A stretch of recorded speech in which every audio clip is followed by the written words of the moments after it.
All right, good afternoon, everyone. Welcome to the Thursday, June 24th edition of the MMAOB Daily Podcast. I'm your host, as always, Adam Martin, and I'm joined by my man there, Mr. AJ Schullo from MMAOddsbreaker.com from Daily Fan MMA. AJ, what's up, man? How you doing? Not much, Adam. Threw me in for a loop earlier. I didn't realize the PFL was tomorrow, not today, so it threw me off a little bit. But again, we still got the same amount of events. We had a little bit of attention on Tough finally on Tuesday. Yep. So those of you that were waiting, there you go. Maybe it builds up from there. Yeah, I'm really excited to talk about these upcoming cards with you. Yeah, so like you said, AJ, it's weird. I actually thought it was tonight, PFL. I had to change my article and write it was Friday, not Thursday, because for some reason they're going head-to-head with Bellator tomorrow. I don't know about that decision. I don't know why that decision's been made. Kind of weird.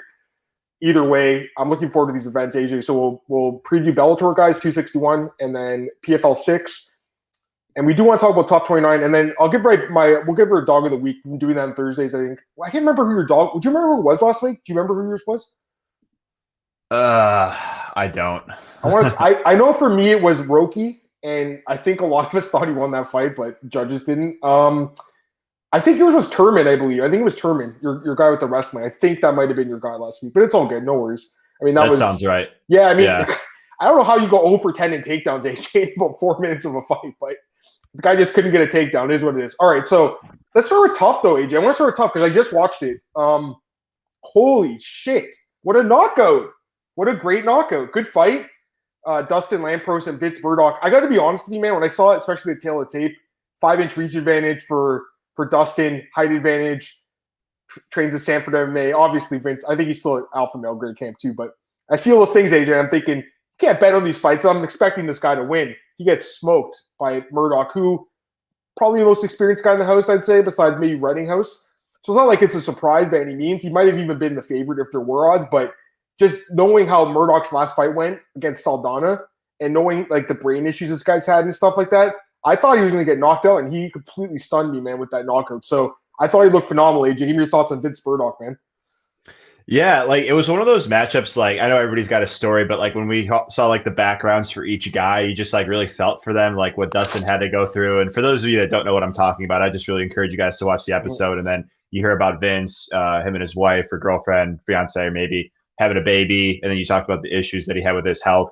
So yeah, it was really good to see him get a win after falling short on the Ultimate Fighter. And then I remember back in 2019, he was supposed to fight Jordan Griffin, never made his debut. So it's nice to see him get a win. It was an impressive knockout. And he brought Team Ortega to 4-0, man. So it's just crazy. Yep. Like, are we going to have another Dillashaw Garbrandt season where it's just going to be an 8-0 sweep? I don't know. We're halfway there. So yeah, I don't know. I mean, I think Volkanovski's a good coach. It seems like he cares about his fighters a lot. Like when they showed the part with him cutting weight with the guy with Lampros, like that, you could tell he cares about his team. So that's super cool. But clearly, Brian's a pretty good coach, and I think his team, his fighters, he picked good fighters too. What do you think of Paul Herrera? The one, remember the guy who showed you with getting his elbow in the face? He was the coach that he was a bit of a loudmouth at the end of the episode. Michael Chiesa is like, "Why don't you shut up, man?" What do you think of that? Well, I mean, it's one of those things. Like if you really wanted attention, you waited until episode 4 at the very end to see it, and yeah, maybe it builds up. It's all just speculation as to whether or not like the intentions were, but it was good to see just a little playful banter, and then Ortega took a shot at Volkanovski and vice versa. So they got a little bit of tension in between the teams. Maybe it just took one team going 4-0 to spark it. You know what I mean? So in a way, it could be a blessing in disguise for those that wanted that, back and forth, that miscommunication. Yeah. I think we're starting to get that. Let me get Cole's comment. Hey, Cole.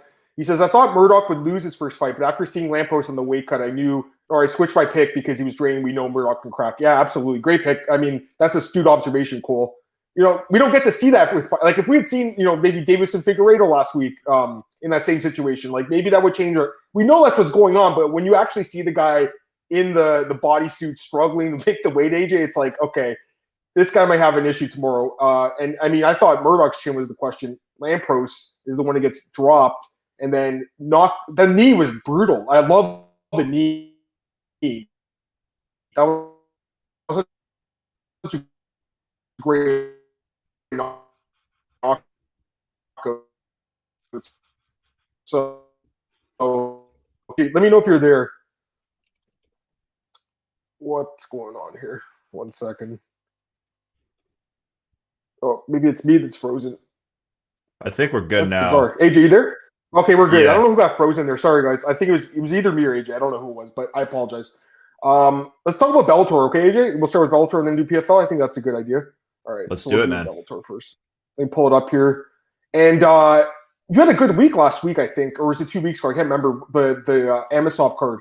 Like I think you nailed it, right? Like that card. Yeah. Went 2-0 on bets. I think I got my predictions right. Every card's a little different. I don't have as good of a feel for this one, but I still have a pretty good feel for it.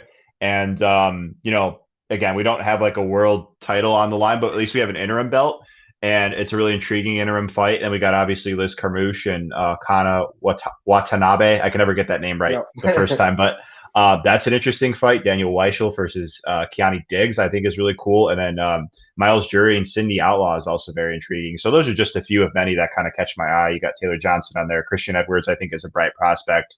I think it's a fun card from top to bottom. Yeah, I think it's solid. And I think you made a great point there saying that you're admitting, hey, I had a better read of last week's card. And I think that's a really astute observation. And the fact that I feel the same way sometimes about especially UFC cards. Like last week's card was hard. And I knew it was going to be tough, AJ. I knew it was going to be a struggle. But I'm looking at this card this week, and I think I'm going to do a little better with it. You know what I mean? Like, you just get that feeling sometimes. And I knew last week would be a struggle. So I totally know what you're saying. Although you're probably going to do well again, like you usually do with AJ with Bellator. I know you're killing it. So let's start with the prelims. We'll work way up here, guys. Won't spend as much time, obviously, on these early fights. But do you want to talk about this guy, Soren Back? He's a good prospect here. He takes on Bobby Lee. And the odds for this one, AJ, pull them up here, Bellator. There's a lot of odds over there at Best Fight Odds right now. The newly revamped Best Fight Odds. All right, where's Bellator? It's so hard to find it. Oh, here it is. Okay. We got Soren Back minus 300, Bobby Lee plus 250. What do you think? Yeah, I think Bach rolls. I think he's a better fighter. As you alluded to, he's like a guy that people are high on, and I don't think he's like one of these hype trains that's like it's gonna get derailed and like he's gonna be like quote unquote exposed. I mean, he's been knocked out once, but I generally think his game is solid. Cage Warriors veteran, a guy that already has his Bellator debut out of the way. I like him, and I like him in this matchup. No, I'm with you. I mean, simple prediction, but I agree with you. I mean, I think this guy's really good. I'm not as familiar with Bobby Lee. I mean, I know he's from LFA, but he's been kind of disappointing when he has stepped up in competition, AJ, which I don't like. Like, he can beat the lower level guys, but every time he steps up, he fights a better than average guy who loses. So that's not a good sign. I would agree with you, AJ, on this one. I do like Soren Back, man. I've been pretty familiar with this guy, AJ. I mean, he beat Pimplet. That's a guy in the UFC now who a lot of people think is a good prospect. He also beat Bergier, who is a pretty good fighter too. I mean, this was not a bad win at all. I mean, I know that maybe he wasn't as highly touted after he lost his first fight, but still, that was a good win at the time. So yeah, I think this guy wins, AJ.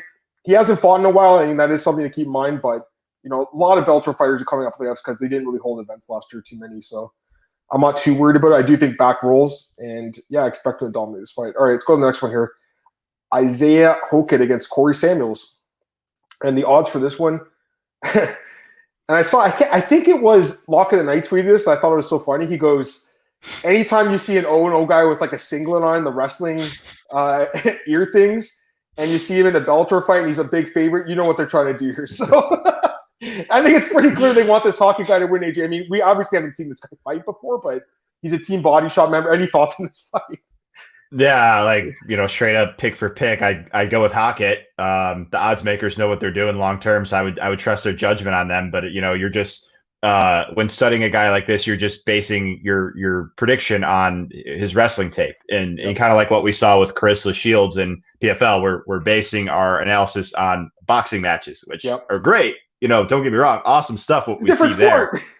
But a different sport, as you say, just one facet of the many that are in mixed martial arts. And so, yeah, like I guess in general, it's just to, this guy, I hope he obviously has upside. He's a great high level athlete. And I think the most respectable game, if you're going to come from like the highest of high pedigree wise, I tend to think if it's going to be one aspect of martial arts, it actually would be wrestling.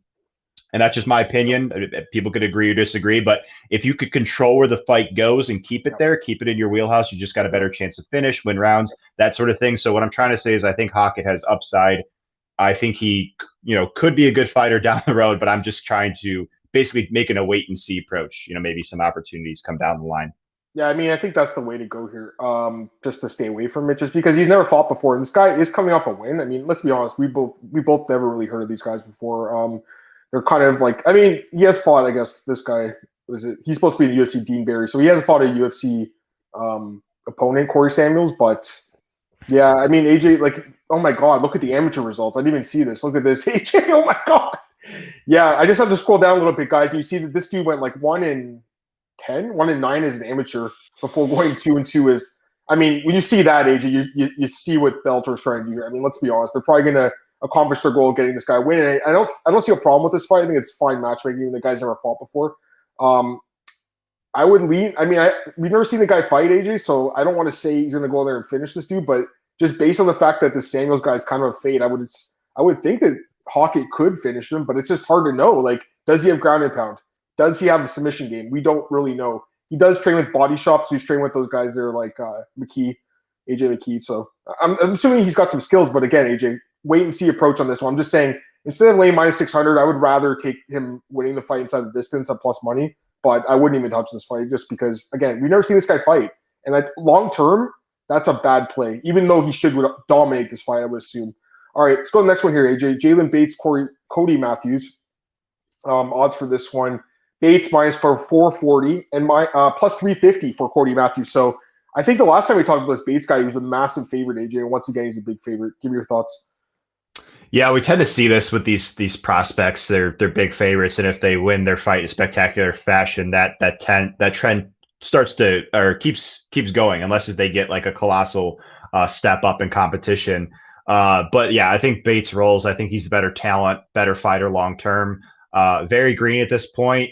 You know, there's even like Edwards that we'll get to. Like these guys, yeah, I think one day they could, be like legitimate contenders. But for me to make the assumption that it's going to come in the next couple of years just seems like a big reach. So I hope for the best for this guy's future, but I don't want people to write him off, a guy like him in general, to write him off if maybe he doesn't, look perfect from bell to bell in his upcoming fights, because he's still a learning fighter. Like, yeah, we look at his amateurs, he's got 8 fights. That's great. But let's see what he's actually like from a professional perspective. Let's see this guy develop. I'm excited to see what he brings on Friday, tomorrow. I know you're not a parlay better by any means, but if you do parlay the first 3 favorites on the card, it's like even money. So, I mean, that's interesting. Like, again, I'm not a huge parlay guy, but I know a lot of people do like to parlay Bellator. That's something you could consider because I expect all 3 of those favorites to win. So just saying, like, that's not really my style, but I know a lot of people do like to parlay Bellator, AJ. All right, let's go to the next fight here. Taylor Johnson against Lance Wright. And, man, I like Taylor Tombstone Johnson, AJ. I got to be honest. I think he's a good fighter. And right now he's a -290 favorite, plus 245 for Lance Wright. You like the favorite here? Yeah, I like Johnson. I got to say I'm pretty impressed in his last fight. Not because he lost, but it was actually, he struck me as a guy prior to that fight that was like all or nothing. Like he's going to just come at you in the first minute and first minute or two. And like either you finish him or he finishes you. And so I actually liked to see him go a full 15 minutes against a guy like Evelyn, who's a beast. Like we saw him not too long ago. Yeah. So like, that's not like that doesn't look bad in my opinion. I argue there's ways that you could say it looks good. But I would like to see Johnson's cardio get tested a bit more, because that's the big question I have about him. He's a high level wrestler, a high level athlete. I think he could dominate in Bellator in this weight class. And I hope to see him win some decisions down the line rather than just relying on his, reputation of just getting a first round finish. I mean, getting a finish against Ed Ruth, that is ultra impressive, but I would like to see a little bit more consistency out of him in the future, winning decisions down the line, because that'll tell me that he's a legitimate, maybe a guy that could contend for a title one day. That's crazy. He was a -250 favorite against Andre Muniz 2 years ago. Eh?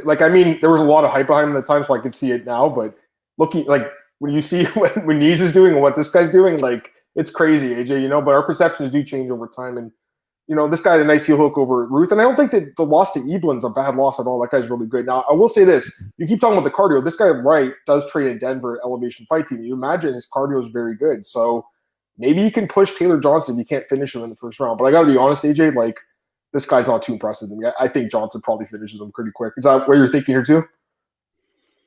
Yeah, I mean, I kind of feel obligated to pick him by quick finish because that's how he's won all of his fights. So I'm like, fair enough. All right. Fair enough. Yeah, we'll see. I mean, Wright could surprise again. He might have the cardio advantage. So if he doesn't get finished early on, maybe he does well later. That's a good team, Elevation Fight Team. All right, John Teixeira against John DeJesus, former UFC fighter John Teixeira. He was in the UFC years ago. Right now, the odds for this one, Teixeira -220, +180 for DeJesus. What do you think of this one? Yeah, I like Teixeira here. Don't love him though. I think DeJesus is just, he's obviously a very experienced guy. I know he's coming off a bad knockout, I should say, to Pico. But that's Aaron Pico, as we know. That guy's just a stud.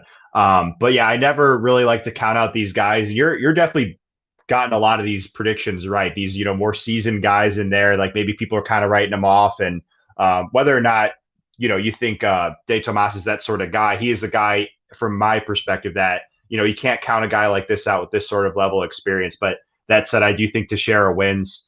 I feel like I've gotten most of it. Like on these Bellator cards, it's been spots like these, a guy that seems like he's kind of on his way out. One guy's arrow's pointing up, but like at the end of the day, they're still veterans. So, I like Teixeira here, but I would best classify, I don't love him, in this matchup. No, I agree with that too.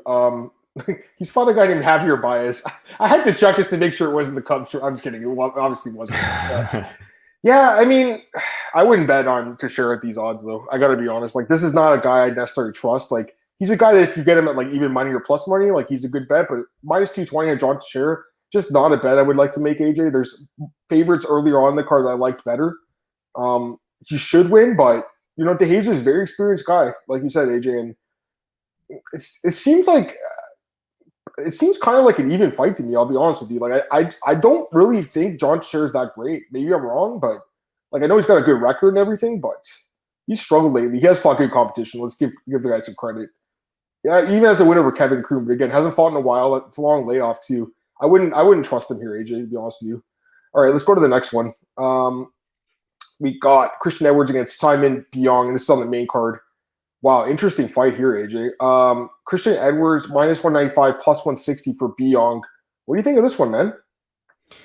Yeah, I still like Edwards in this matchup. I thought his initial matchup was kind of a layup spot against Parrish.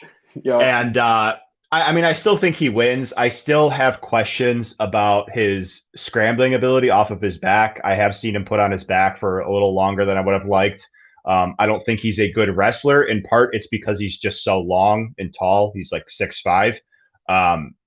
And so, like, I think he's a guy that I think is good. I think he's talented. He trains at Jackson Wink. He's, got a long reach. He fights, he utilizes those oblique kicks. He fights. You could tell, like, yeah, he doesn't fight as well at range as like a John Jones or an Israel, but you could see like he's trying to learn how to fight tall, and like that at least shows me like this guy's like got like a level of like humbleness and he wants to get better and that sort of thing. His grappling on the ground is actually pretty good despite being a Brazilian Jiu-Jitsu blue belt. Like he's fairly basic in what he does, but like it's also very effective. Like because he's so big, he'll sink in the hooks. He's got really good ground and pound. And he's just so physical that it's just tough to like buck him off of you. So I've seen him just get in top position and just get so much top control time and inflict so much ground and pound that leads to a stoppage or just a dominant round. So I like Edwards in general. Like we talked about, it's just a much stiffer test here. He's facing a guy that's far less screened than Parrish was, who was coming in off a nasty leg injury. This is probably a good test if you want to see Edwards improve, not be as so green as he showed to be in the past. This would be a guy that could maybe take him to that next level. So I like Edwards in this matchup. Yeah, no, I think he wins too, and I think he utilizes the wrestling, gets this guy down. I understand this guy has got a lot of knockout power. The guy looks like a great athlete and everything. He's a huge dude too. He's a big dude. I mean, it's not going to be an easy fight, AJ, but I do think maybe this guy can get tired. He hasn't fought in almost it's been over a year now, a year and a half. So that layoff does worry me a little bit if he doesn't get the first round knockout. So I'm with you. I actually think the line's only low because people think this guy's this knockout artist. He can knock him out. But I actually feel like, Edwards was such a big favorite against that Parrish guy. Like, I think he could be a bigger favorite here. I think -200 is not an unreasonable price. I do think he wins the fight. All right, let's go to the next fight here, AJ. Miles Jury and Sidney Outlaw. Interesting fight. I like this one. Miles Jury, former UFC fighter. Sidney Outlaw was on the Contender Series. Right now, we got Sidney Outlaw -135. +115 for Miles, the Fury Jury. Give me your pick. This is a tough one. Because it's just like I've never been that high on either guy, but especially like Jury, I've always kind of thought he's pretty overrated. Like he beat up some guys that just like shouldn't have been in the UFC when he went on his wins. And he had some good moments. Like I remember him dropping Andre Feely and like obviously like Donald Cerrone just showed like there's level sis and beat him up, and Charles Oliveira submitted him. He's just a guy that I think he's more so like reliant on moments. I don't think he's a good round winner. Like, don't get me wrong. I mean, he could finish you out on the feet. He could finish you on the ground, but I think Outlaw's probably the better round winner here. And so that's why he probably should slightly be favored, but I've never been that high on Outlaw either. I mean, you could look at his losses and say like, well, he's lost to Chandler and Gillespie, two powerhouse guys. I still don't necessarily trust him with a lot of confidence in this spot, though. So while I'm picking him to win, I wouldn't trust him as far as a betting perspective goes.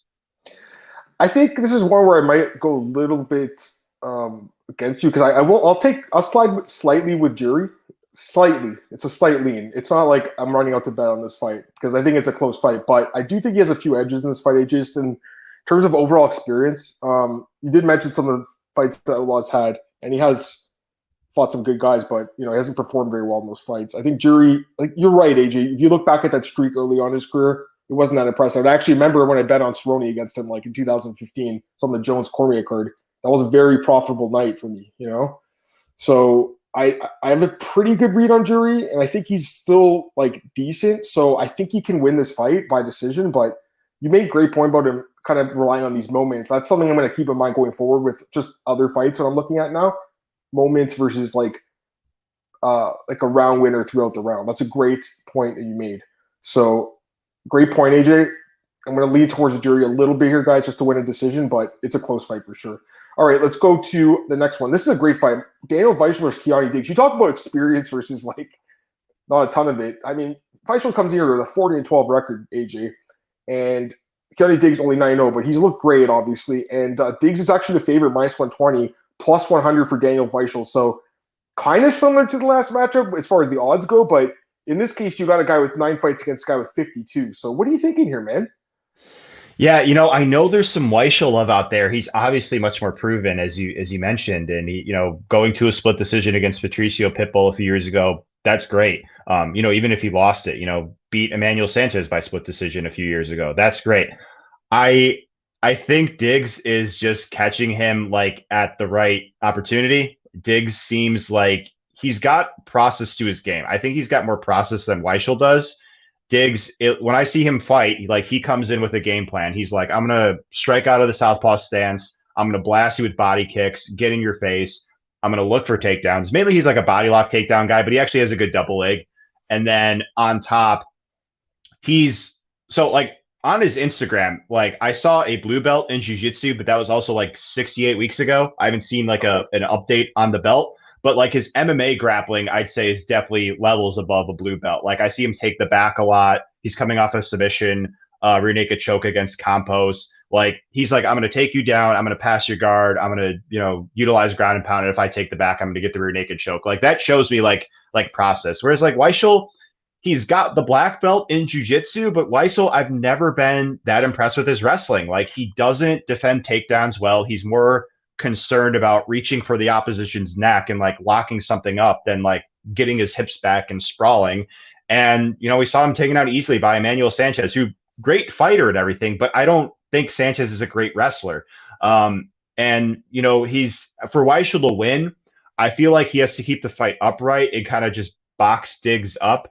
I don't think Weichel's a great striker, but that would be how he would win. I don't think it's a blowout on the feet, though. I think Diggs has serviceable striking.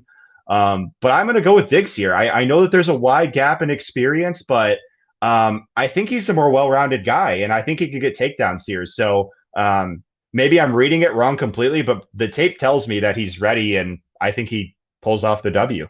What do you think? There you go, man. I mean, the guy is definitely good. Here's the problem I have with him. He's 34. He's not a prospect, man. He's a veteran, too. That's the problem I have with him, AJ. If he was 24 and doing what he's doing, I would feel even better about him here. But at 34, Weichel's 36. And yeah, it's an older 36. He's taking a lot of damage, I'm sure, throughout his career. But this guy's not super young, AJ. So I feel like that's the thing that's throwing me off here.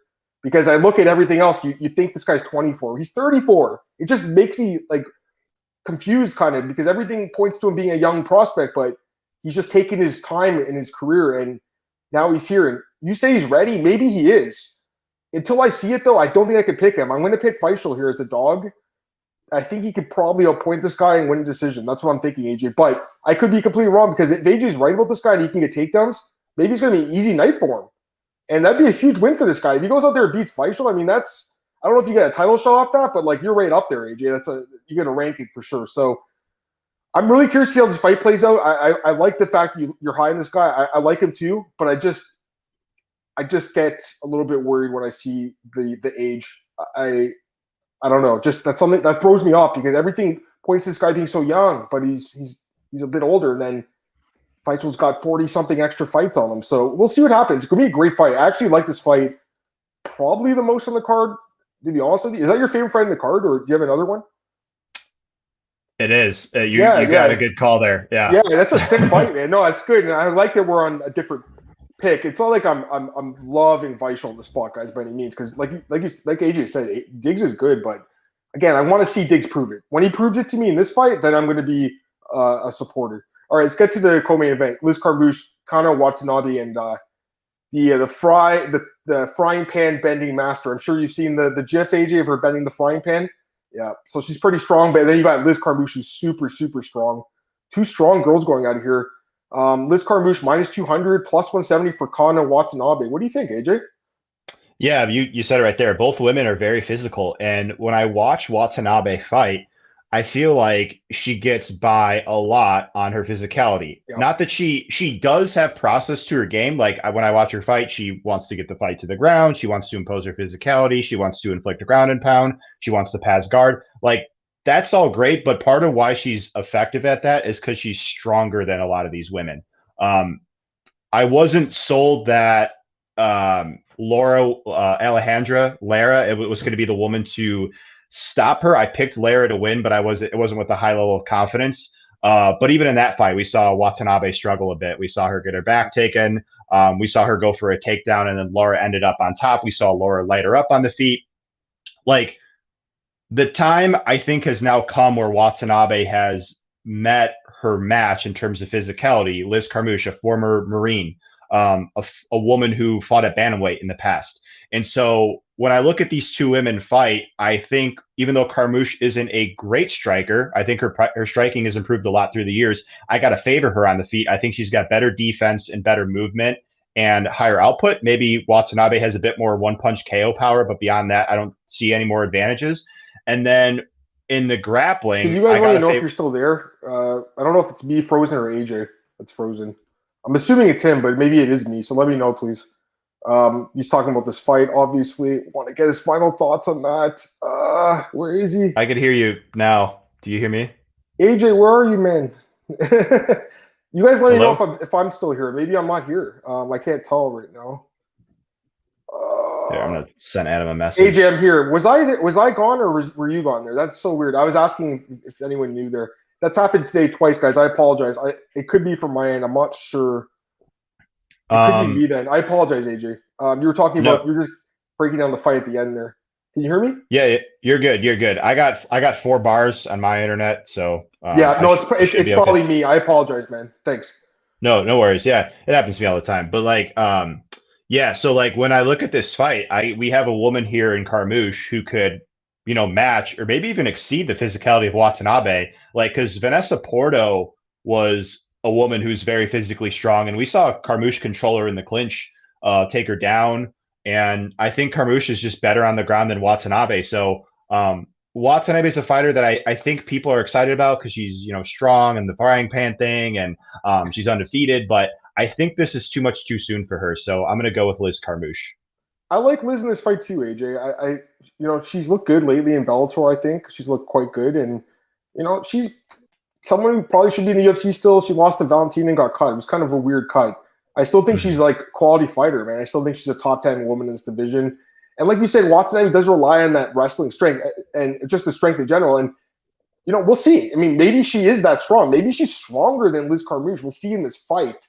I don't think so, though. Based on everything we've seen with Liz, like you said, AJ, a Marine, Brazilian Jiu-Jitsu black belt, if I'm mistaken. Just you look at her. I mean, every fight she's been in, she's been physically strong. So yeah, it should be a good test for Watanabe, but I don't think she passes AJ. I like Liz Carmouche in this fight. I'm with you on this.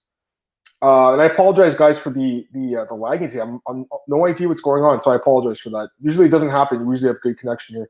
All right, let's go to the main event, AJ. Tim Johnson, Valentin Moldvasky. Valentin Moldvasky minus 265, plus 225 for Tim Johnson. Go ahead, AJ. Give me your thoughts on this fight. I like Moldvasky here, but I have some reservations about him. Like, Johnson is way bigger than him. He's 2 inches taller, and he's like 30 pounds heavier than him. And when I watch Moldvasky fight, he beats guys by just basically out wrestling them. He lands a bunch of takedowns. He overwhelms them with his pace, his cardio.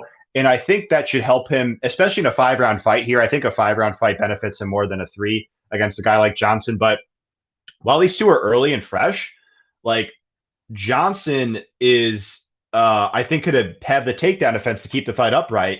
And when we saw Moldvasky struggle to land takedowns against Roy Nelson, he just largely held Nelson in the clinch and just kind of beat him up from there. Like, I struggle to kind of see him doing that to Johnson, because that's also what Johnson wants to do, and he's bigger than him. So, like, I think early Moldavsky's going to kind of run into a wall with his wrestling, and then we might get a boxing fight, or maybe even Johnson takes on Moldvasky.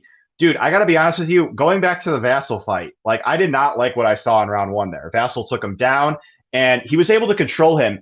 Moldvasky only got up when Vassal was passing to mount. Every time Vassal wanted to pass to mount, Moldvasky got up. Like, literally, it happened 3 times.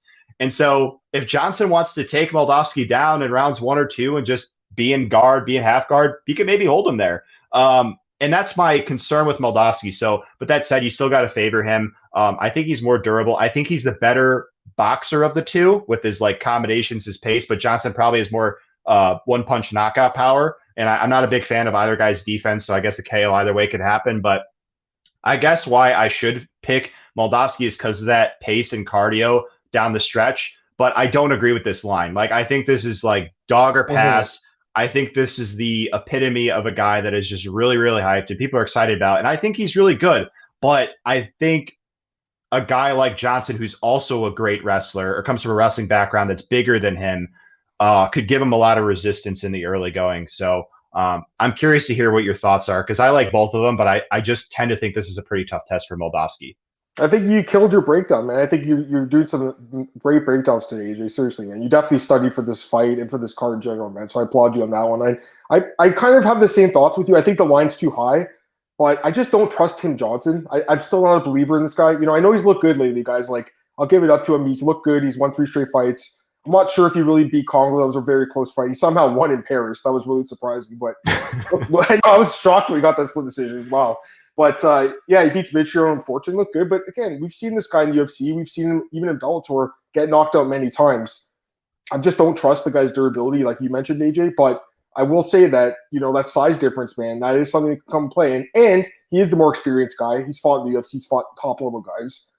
I think Moldavsky does have more upside. He's the younger guy. He's 29. He's in his prime. Of course, Johnson, 36. Not necessarily out of his prime as a heavyweight, but I don't know, AJ. I mean, I'll definitely be a believer in the guy if he wins this fight. I'll tell you that. If he wins this fight, I'm going to give him a good chance to beat Ryan Bader too, because I think that would be an interesting fight if he gets by this guy in flying colors. But we'll see. I'm thinking Moldavsky. What do you think, AJ? He pins him against the fence and outstrikes him a little bit with combinations and stuff, and wins a decision, or you think gets a knockout? I lean decision just because he's generally been a decision guy. And Johnson, you know, he's been knocked out a few times, and in Congo, the Congo knockout is a concern for sure. Yeah. But, like, he's generally shown to be pretty durable. And the Albini knockout, of course, is a concern too. But I tend to think it probably decision, I would say. Yeah, you're probably right about that. But, again, it's a 5-round fight. You got to keep that in mind, guys. So 5 rounds with these heavyweights are not the highest of levels. Who knows if the cardio is going to hold up? I don't think either guy's been 5 rounds before. Maybe they haven't. I'm just forgetting. But, yeah, that's interesting. All right, let's get to a PFL now, AJ. That's enough for Bellator. Any last final thoughts while I pull up PFL on Bellator card? I mean, it's an exciting card, to be honest with you. I mean, I know you could argue that the last one was better, but, like, honestly, when we got these Bellator cards, you know, once every 2 weeks, I look forward to them. I really do. And I think you share the same sentiment. Yeah, I do. But I saw someone ask tweeting about this today. They said that they think that PFL is putting on a better product right now. What do you think? PFL or Bellator? What's a better product right now? I thought about it. I actually think they might be right that PFL is doing something really unique. But Bellator overall, I mean, they put on more events during the year, obviously. What do you think, AJ? Any thoughts on that quickly? I would lean PFL. Like kind of when I'm watching PFL, I feel like I just get the vibe that it's a bit more high quality. Not that Bellator is bad quality or anything like that, but they, with the whole stat thing, the whole speedometer, little things like that, I think really boost, kind of go a long way with fans. It's something that not even the UFC has implemented. So kudos to PFL for being the first to implement these sorts of things that other promotions maybe haven't adapted yet. Yeah, no, I agree with you on that, AJ. I think that's a good point too. All right, let's get to the card. We have like 20-ish minutes left, so we'll go through this one a little bit quicker. Start with this fight. Clint Abreu against Jamel Jones. Is that heavyweight? Okay, that's weird. Clint Abreu, obviously a former light heavyweight in UFC. This guy, Jamel Jones, apparently weighs 240 pounds, so I'm assuming you'll have the weight. I think the weigh-ins were today. Let me see if I can get the weights for these guys, because that is that's crazy, eh? I don't have they weighed in yet? I think they weighed in this morning, right? Probably. Yeah. Let me double check, guys. I think they did weigh in this morning. So I'll double check that. I know PFL did. It's hard to find it. You type in PFL weigh-ins, it's just nothing really comes up. It's kind of crazy, actually. It's very hard to search for this. Okay, no big deal. Anyways, yeah, we know this is at heavyweight. So I wanted to see exactly what Abreu weighed in at. But yeah, so let's talk about this one quickly, AJ. We got Abreu and Jones, and Abreu minus 190, Jones plus 165. But again, he's moving up in weight. What do you think about this one? I'm going to pick Jones, and I guess maybe it's just a bias against Abreu. I haven't been that high on Abreu. I feel like he's a guy that's just very reliant on his Brazilian Jiu-Jitsu, and his wrestling is actually pretty good. Like he's got underrated chain wrestling, and he's got tricky takedowns and stuff like that. But when we've seen him on the feet, he kind of is a little bit lost. He'll just kind of throw wildly, and he outstruck Sam Alvey, but we know Sam Alvey's just solo output and everything, so it doesn't tell me a whole lot. But I'm going to pick Jones, but if Abreu gets this thing to the ground, that's where he's going to look like a massive favorite. On the feet, Jones should look like the favorite. So it's a true striker versus submission grappler, high variance type matchup. The other thing got to be mindful of is, maybe just Jones throws a kick and Abreu catches it. Maybe he just doesn't get a standard takedown, or he trips and falls. Who knows? But yeah, that's how I feel about it. Just No, fair enough, but I think you might be onto something with the dog here, because again, he's going to have a weight advantage. I think.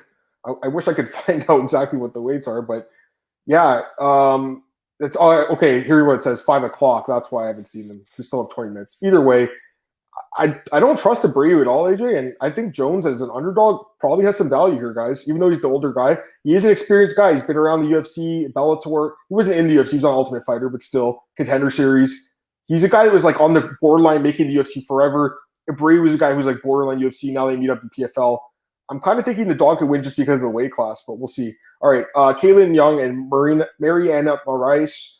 This is at 155, AJ. This fight in the women's tournament at lightweight.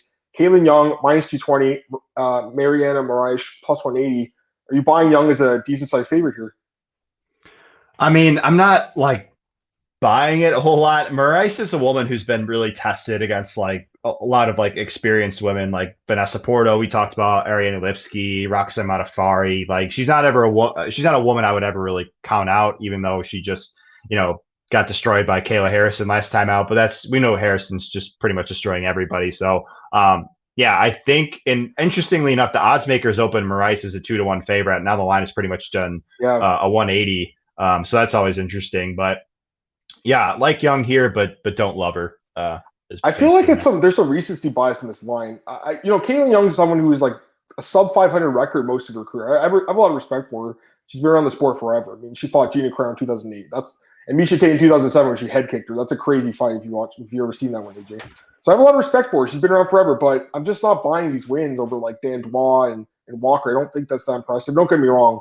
Well, Mariana, she hasn't been looking great, but I look at the losses, and I've seen some of her fights because I've watched tape on her against her opponents, like Dumont, or I don't know if that fight was available. I can't remember. I think it was. I can't remember. But Procopio, right? They're on YouTube. You can watch them. Porto, that was Invicta. She also fought Modafferi and Invicta. So AJ, like, she's very hard to finish, man. Super durable. I think she has a decent shot to win this fight, honestly. I think it's dog or pass, AJ. I think the odds makers might have been onto something opening this girl as a favorite. I think there's recency bias because she got stopped in such a brutal fashion in her last fight, and Young looked good, but she was fighting Kayla Harrison, and Young was fighting Cindy Dandois. That's what it comes down to me, AJ. So I think the line's excessive. Young could win.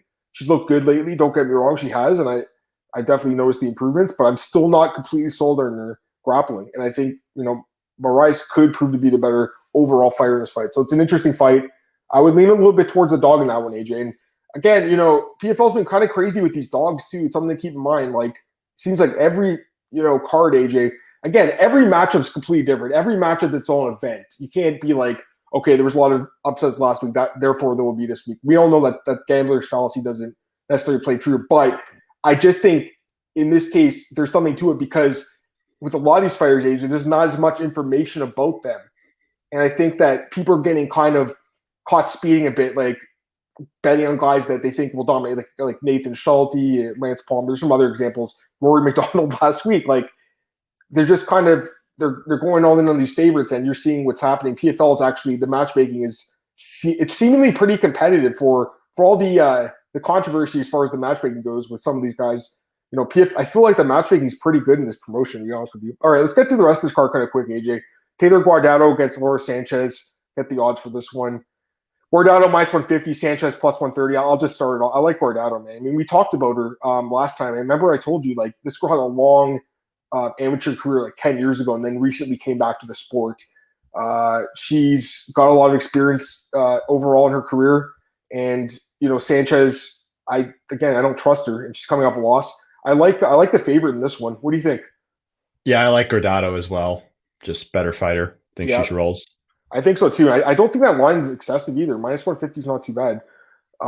She doesn't have a lot of experience, guys, as a pro, but she had there's an article like John Morgan did something about her. Let's go to this one. Henan Ferrer against Carl Sumanutafa. This guy's name has always been hard for me to pronounce, guys. Can you try it, AJ? You want to give it a try? Sumanatafa. I think that's pretty close. Like, yeah, I think you might have got it. It's tough.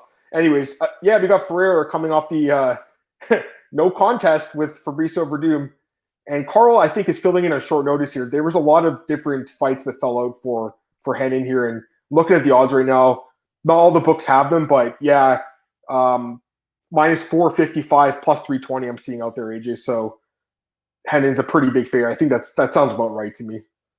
Yeah, sounds about right. Maybe in theory, maybe it's a little high just riding off a win or a knockout, I guess you could say. Yeah. But yeah, I think he rolls. Short notice concerns me for the opponent and in the reach and length as well. So I think Ferreira wins. Yeah, that guy, he's been around forever. I mean, Carl's was in Strikeforce like 10 years ago, maybe I want to say. He was at Elite XC. So I know the guy very well. I'm very familiar with him. But again, AJ, a lot of losses, 12-12 record. I think this is a good spot for Ferreira to get some more points in the tournament. It would be a real shame if this guy didn't make it to the Final Four. I'm still not completely sold that he tapped out, to be honest with you. Like, I don't know if we ever even talked about that, but like, to me, it was very borderline, and I thought it was very bizarre how they like overturned it basically like the next day. Usually that stuff plays out over the course of months. Very bizarre. Anyways, Jenna Fabian and Julia Payak, I think is her name. Both kind of inexperienced girls, but Jenna's the favorite, minus 255, plus 215 for Julia. What do you think? Yeah, Fabian should win. She's the better fighter here. Would it better, but I think as far as prediction goes, she rolls. I like her. I mean, she's not bad. Again, I feel bad for her because she's probably going to run into Kayla Harrison at some point, and it's like, But yeah, I think she rolls in this fight. Now, this one's interesting, and I'll tell you why. Ante Delhi is taking on Chandler Cole. Chandler Cole is a guy that me and James Lynch, my friend, he just interviewed, and I did a prospect article on because we work for this company called Spectation Sports, and we do Showcase MMA, which is like a local promotion. He just fought in the last card, and he fought a guy that was 0-5. It was a short notice fight. His other opponent got injured the day before, so it was Matt Kovacs he was supposed to fight. He was a veteran, so it wasn't his fault, but he ends up fighting this guy who's 0-5. And I'm talking to my coworkers, and they're thinking, hey, this guy's going to go to the UFC. And I'm thinking maybe Contender Series, but I'm not even sure because he's been beating up guys the last fight 0-5. He ends up getting a call in PFL, AJ. He's got a big opportunity here, AJ, in PFL. this is good for this guy. I almost feel like PFL is a good landing spot for these prospects. This might be a better landing spot for him than Dana White's Contender Series. Why take 5,000 on Dana White's Contender Series where he gets to be in potentially the tournament for $1 million at the end of the year, man? So I think a lot of guys are really, like, you see the fighters at PFL, AJ. I'm not sure what you think, but sure seems like they're fighting like very hungry in that promotion, man. Like, they want that money really bad. I don't blame them. Anyways, this guy Chandler Cole, I can tell you guys right now, he likes to wrestle, he likes to take you down, likes to ground and pound, has some striking, has been knocked out, but pretty good prospect. And Delia, very experienced guy. Let me get the odds quickly. Minus 380 for Delia, plus 315 for Cole. Listen, like, Delia is very experienced. He's very good, but he is coming off a knockout loss, and Chandler Cole has knockout power, man. I wouldn't lay the juice on this one, AJ. What about you, man? You said it right there. Delia, again, he should win, but he got knocked out on May 6th. That was less than 2 months ago. And as we know from researching this sport for so long, sometimes fighters take a year before they come back after a knockout. This guy's coming in after 2 months. So you got to worry about how he's going to recover here. So, and that was also we got to remember that last fight he was in, he was also a massive favorite and he got caught and knocked out because he didn't even try to wrestle there. So when you're a heavyweight and you're not even trying to implement your game and you're giving that guy a bigger chance to land that big shot, it's always a huge risk. So wouldn't touch him with the 10-foot pole, but for a prediction, I would pick Delia. Yeah, listen, I don't want to be too biased because I do like Cole, and obviously I covered him a little bit on the way up, but the kid's got a chance here, I think, because this guy Delia, again, he's had such a recent knockout loss, guys. Like, that's very concerning. And again, I apologize if I'm lagging. I have no idea what's happening. Hopefully it doesn't happen next time. Let's just go through the last couple of fights here, AJ, quickly. Larissa Pacheco and Helen Kolesic at 155. Larissa's a huge favorite, minus 700, plus 500 for Elena. Thoughts? I like the favorite here. Think they should roll again. I mean, it's just again, we're not going to let this recency bias of all the favorites dudding discourage us from making our picks if we do like the favorites again. So I don't want to get too superstitious in this game. I think the big favorite rolls. No, I think she wins. Well, with this one, Bruno Campazzo, the guy I just mentioned who knocked out Delia, gets Mo DeReese. And now Campazzo's a big favorite, of course, minus 265, plus 225 for Muhammad DeReese. Quick thoughts? Yeah, it's like the epitome of recency bias, right? He's a big underdog, and now he's a big favorite. Like, it's just it never gets old, right? So I pick him, but just no way would I bet this guy. No, I agree completely. Don't touch that one, guys. That one just stay away. All right, Dennis Goltsov versus Brandon Sills. This one's interesting. This is a good quality fight. I like this fight a lot. I was so impressed by Sales in his last fight. I thought he looked incredible. Goltsov minus 270, Sales plus 230. What do you think about this one, man? You think Sales has got a chance? I kind of feel like he does, man. I thought he looked exceptional in his last fight. He absolutely has a chance. Yeah, I'm not counting this guy out, especially with that last fight. Everybody was, picking Usman for whatever reason, but he came in after a massive layoff and still, did his thing out there. So, absolutely, yeah, I can't write him off. That said, I still do like Goltsov as far as a prediction goes. But I definitely do have a lot of respect for the game of Sales, and he's just a huge guy even for heavyweight standards. So at 40 years old, this is probably a now or never situation. So we'll see. Yeah, I remember when we first broke him down. I think it was with you, and I was saying he's 40, he hasn't fought in forever. I can't trust the guy. Well, the guy shut me up with his performance. I think he's good. I think it's dog or pass. I mean, I would say Goltsov's the better fighter. I agree with you. I think he's the more proven, better fighter, but. There's one other thing about betting, AJ. It's not just, the tape, everything like that. It's also, you got to trust your instinct and your intuition sometimes too. That's another thing that is kind of something I forget about at times, to be honest with you. Then I have to kind of remember, hey, you've been doing this a long time. You got to listen to that little voice in the back of your head or that's something inside you. And there's something telling me Sales can pull this off, AJ. So I think it's dog or pass, guys.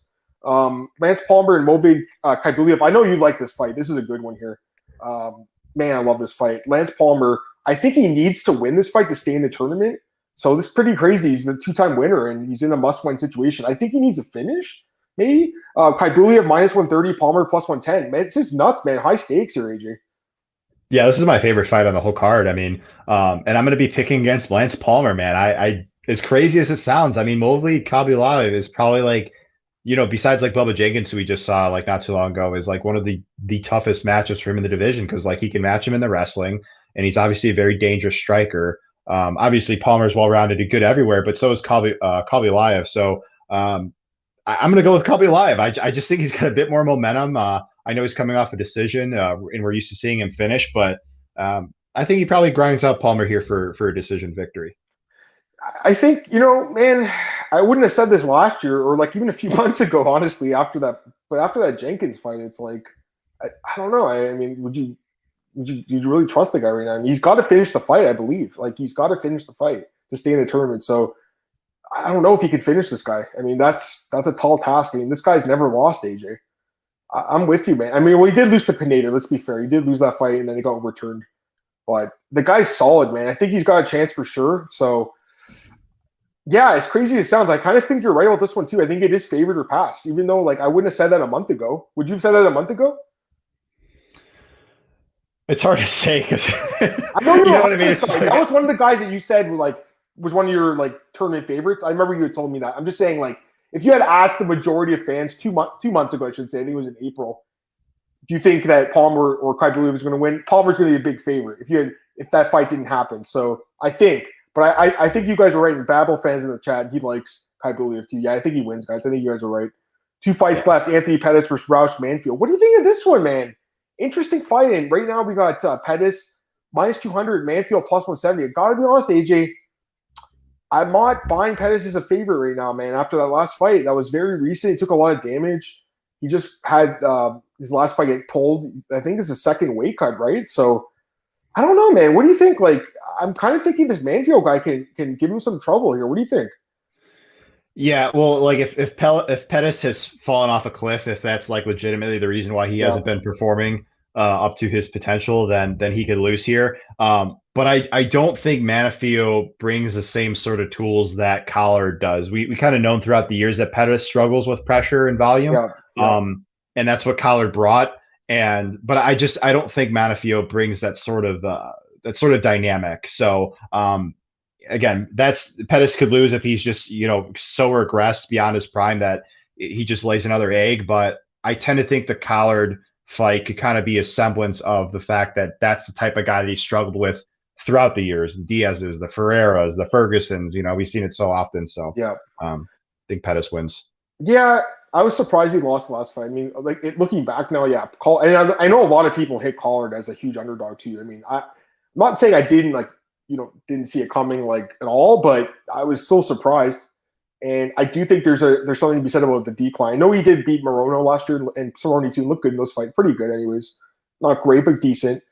But that Nate Diaz fight still, man, that still bothers me the way he lost that one. And the Ferrer fight. I think Manfield can give him problems, man. Manfield's kind of in his prime right now at 29. I think it's dogger pass too, AJ. I honestly do, man. I don't really, to quote myself, because I saw Marcel's comment, I don't trust him here, man. I really don't. At minus 200. I have no interest. Like, there's how many cards this weekend? Like 6, 7 cards. There's Cage Warriors every day. There's UFC. There's you don't have to bet in every fight. This is one I think it's dogger pass. You gotta look at the dog in that one. All right, now this one we don't even have to break it down. Kayla Harrison, Sydney Dandois. It's insane odds. AJ minus 5,000 right now. I'm seeing plus 1,400 on Dandois. So minus 5,000 here. I listen. It's MMA and things happen in the cage that I would never lay that number. Like even in a parlay. Because you cannot account for an injury, disqualification, point deduction, judging error. There's a lot of different ways you can lose a fight. So minus 5,000, there is no value, but there's no value in Dandois either because I don't think she's going to win this fight. I wouldn't even take a flyer on her, AJ. I don't see how she wins this fight other than a lucky punch. That's the only way she can win, or a sub. I don't think that happens. Harrison dominates her, man. Harrison. You have to do a prop here, guys. Harrison inside the distance. What is that? It's probably really high. It's like minus 7. Yeah, it's minus 700 I'm seeing now. But you can get her by TKO minus 130 and plus 170 by submission. So those are probably the ways to look at this fight, guys. Kenshiro saying minus 9,000. Yeah, it's crazy, eh? I mean, it's justified, I think, AJ. What do you think? Yeah, I mean, Harrison, she's just been doing her thing. I mean, the woman that has given her the most resistance is Pacheco, and even in that fight, she still won two clear decisions. I mean, Pacheco is probably her toughest test. Dandois is not. That's why we're seeing her as such a big favorite. I mean, Harrison's just got such a dominant style to deal with that. She's just a tough puzzle to solve. So until she faces another elite defensive wrestler, then it's going to be really tough for me to pick against her. Just looking at Dandois' record, she's lost by sub once and by TKO once. And she lost by TKO ground and pound to Yan, and it was 11 years ago. Yan Kunizkaya. I kind of feel like that's how this fight. I think she wins by TKO with ground and pound again. That's what I'm thinking that happens. So that's how I think she won her last fight. But she could get a sub too, so that's the tricky part about those props. But I would rather bet the props than on that money line. There's just never value at that kind of money line ever. So, all right, that's it for PFL. I just mentioned Cage Warriors. It's actually going right now. I'm not obviously watching because I'm doing the podcast with you. But are you keeping tabs on that this weekend? There's 3 cards, the trilogy they call it. I wish. I don't have time to. Yeah, exactly. I wish I was. No, I know exactly. This morning, I realized the odds came out, so I had to scramble and do the articles for Oddsbreaker. So they're out now. You can see the opening odds for Cage Warriors over at MMA Oddsbreaker. My initial thoughts on the title fights. There's a title fight in each card. This guy, Matthias Frederick, he's fighting in the main event tonight, AJ. Very interesting guy. He has autism and a speech impediment. He's 38 years old. He's trying to make it to the UFC. He's the defending champion. You know they like to call up their Cage Warriors guys. He is 38, though. But, I mean, hey, if this guy goes out there and knocks this guy Matt Bonner out, not the guy who used to play for the Toronto Raptors. It's another Matt Bonner. And the Spurs, too. This is a different guy. But, yeah, I mean, I don't see the UFC signing a 38-year-old, but, man, it'd be a good story to bring in someone with a disability, obviously. It'd be good, karma for the UFC. So they brought in Nick Newell for the Contender Series. Maybe they bring this guy in for Contender Series. That's maybe what they do, AJ, at age 38. That's the only worry. But I think he might get a shot. And then there's some other guys on the other cards. Aggie Sardari, very good prospect. I think he'll be in the UFC at some point, AJ. He's their champion at 155. Takes on Joe McLaughlin. And the other fight would be Ian Gary's an undefeated prospect taking on Jack Grant for the vacant welterweight title. That fight is really quality fight. So, yeah, man, there's a lot of fights this weekend, guys, and obviously UFC. And before we go, I wanted to get AJ's dog of the week, and I'll give mine out too. We talked about this the last couple of weeks, AJ. I'm going to ask you to give me a dog of the week, and please give me one for UFC fight, UFC Vegas 30, Gondry Volkov. There are it's actually slim pickings this week for dogs, but one that I'm going to give you is see, the thing is, I would just like to preface this by saying I'm actually picking no underdogs to win. I'm just kind of I know you're saying but the line has value in the dog, basically. Yeah, like I think they got a better chance. Yeah. Timur Valiev. Dude, I thought you were about to say that because I'm picking him, AJ. That was going to be my dog of the week. And as soon as you said that, nice. Yeah, I'm going to take him as my dog of the week because I'm 100% with you. I think it's slim pickings. I told him this fight with Marcel the other day. I'm going through my DraftKings last night, and I'm like, you know what? I'm going to pick him. I think it's a super close fight, way closer to the odds indicate. Give me your thoughts on this matchup, man. Yeah, well, I love both guys is the thing. And I think that the real time we've seen Barcelo struggle was against Said Nurmagomedov with his kicks at range. And that's what Valiev has, all the kicks in the recipe book. Either question mark kick, side kick, low kick, body kick, you name it, this dude throws it. So I think Barcelos is going to try and get in the pocket. Otherwise, at kicking range, that's going to be Valiev's wheelhouse. So that's why I kind of like him. And he's so fast with his footwork and his range management. So it's a super high-level fight, man. And I think you can make the argument that Valiev is the highest-level guy that Barcelos fought. And it maybe neck and neck with Said. I agree completely. I'm looking at his resume. And, I love Barcelos. He's been killing everyone in the octagon. But it's really not that impressive when you look at it. I feel like Valiev has fought some pretty good competition himself, man. Like, I don't know if it's better, but I think it's on par. And I think he's been doing just as good. And had it not been for, a referee stoppage, that if that referee didn't stop that, if he stopped the fight, no one would have said anything. They would be like, okay, it's against Trevin Jones. But the fight didn't get stopped. He ends up gassing and gets knocked out. It happens, right? If that fight never happened, I think he would be favored. Maybe the line would be closer or potentially even favored here. So I think there is value on value of it. Plus, I'm seeing plus 190 out there. I mean, that's AJ. I love it. I mean, I'm taking a shot at it this weekend. I mean, I'm giving it out right now. I mean, I'm saying it. I've given it out. So, it's a dog that I do think wins, and I'm 100% with you. There's a couple other ones I'm looking at, guys. Me and Marcel talked about on the podcast. You can go back and check it out from Tuesday's podcast. Let's wrap it up here, AJ. Give me your thoughts, or feel free to plug anything you want. I'm good. I've already asked for your thoughts on everything, AJ. You're the man. Let me just get Marcel's last comments, and then I want you to plug everything. He said Ian Gary's going to be in the UFC, and he likes that Sardari guy. Me too. AJ, please plug away. Yeah, so Bellator's tomorrow. I got one bet up right now. I'm looking to add one more. So dailyfanmma.com. We got a lot of great things going on there. Yeah, technical Tim's PFL breakdowns, our UFC breakdowns. It's all up and ready. So if you want to subscribe to some content for a low price of $9.99 for the PFL and Bellator for this week, feel free to go ahead and sign up. Always a pleasure doing this with you, Adam. Thanks as always, and good luck to everybody. Thank you, AJ, man. I love when me talk about the fights on Thursdays, man. It's one of my favorite days of the week, man. All right, guys, you can follow me on Twitter at MMAdamMartin, oddsbreaker, MMAOddsbreaker.com for the podcast. I got, like I said, the opening odds articles coming out. I have my main event breakdown for the weekend coming out between Gane and Volkov, Bellator odds. There's a lot of stuff there. BJPen.com, my MMAnews.com, Fantasy Fanatics, and of course, Elite Fantasy, Elite Betting this weekend. I'm going to have my DFS breakdown tomorrow. I'll have it out along with my bets for this weekend's card. So I'll probably have a few bets, and there's a couple guys I'm looking at for this card. Nothing. I don't think I'm going to go too crazy on this one, but the DFS stuff's like invaluable. I've been doing really well in it, so I've had a lot of people say that they've been winning some money, so that's good to hear. I know last week was a tough week for a lot of us, but I'm looking forward to bouncing back with this week, AJ, and I'm excited for this card, man. So thanks again, AJ. Thanks for everyone who tuned in. Talk to you guys Monday at 4 p.m. Eastern. I actually got a special guest on Monday. It's going to be Tom Taylor from BJPen.com. It's going to be on Monday, and then Tuesday it's going to be Cole Sheldon at 4 p.m. There's no card next week, AJ, so I got some other guests on. Give Marcel the week off, but I'll talk about it with you. We'll see if you can still do Thursday, or I don't even know if there's other events going on next week. There's no UFC obviously next week, but anyways, thanks AJ. Thanks again, everyone. Peace.